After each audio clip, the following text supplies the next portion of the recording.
হয়ে গেছে আমাদের দুধ দিয়েছে, এর মধ্যে নলের গুড়, তারপরে চিনি। এখন হচ্ছে একটু একটু করে পিঠাটা ছাড়তে হয়, একবারে দিলে পরে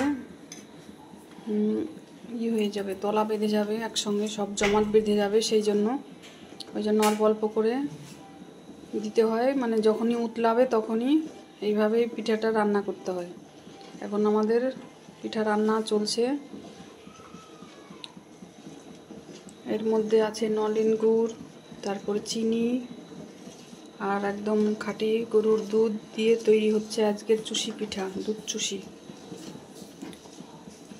ভিডিওটা দিব, সবাই প্রথম থেকে শেষ পর্যন্ত অবশ্যই দেখবে। কার কেমন লাগে অবশ্যই লাইক কমেন্ট শেয়ার করবে, পাশে থাকবে সব সময় সকলে। এই যে আবার উতলিয়ে গেল, আবার দেওয়া হলো। এরকম করে যতবার উতলিয়ে উঠবে ততবার করে অল্প অল্প করে দিতে হবে, কারণ একবারে দিলে পরে সম্পূর্ণ পিঠে একদম জমাট বেঁধে যাবে আর টেস্টও লাগবে না। সেই জন্য আস্তে আস্তে এই জায়গায় এইভাবে নেড়ে রাখতে হবে, নাইলে আবার নিচের দিকে লেগে যেতে পারে। সেই জন্য আজকে মা আছে, ওই জন্য আমি ভিডিওটা করছি, মা রান্না করছে। আমার মায়ের দেখো কত ঠান্ডা লেগেছে, দেখো দেখো।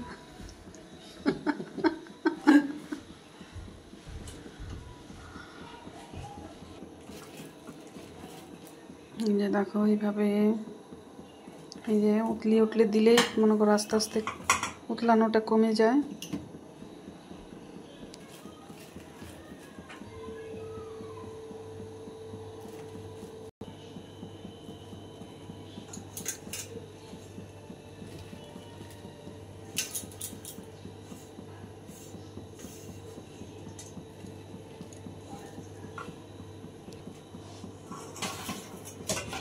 কি সিদ্ধান্ত নিয়েছিলাম আর কি তৈরি করলাম আমরা। মানুষের মনের সিদ্ধান্ত পাল্টাতে সময় লাগে না।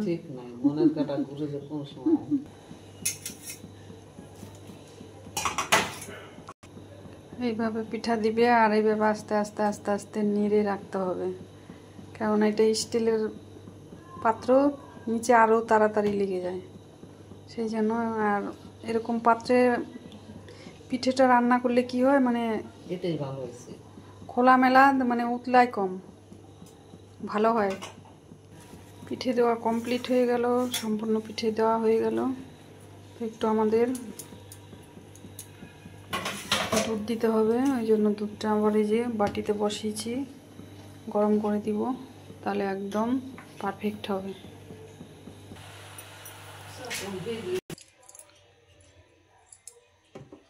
পিঠা অলরেডি একদম কমপ্লিট। এই যে এখন হচ্ছে এইভাবে,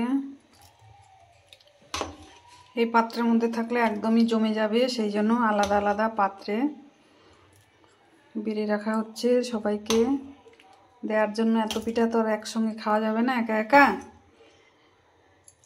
এফবির বন্ধুদের সকলের জন্য নিমন্ত্রণ রইল আমার বাড়িতে পিঠে খাওয়ার জন্য। যার ইচ্ছা হবে কালকে চলে আসবে, সানডে, কেননা সানডে সকলেরই ছুটি থাকে।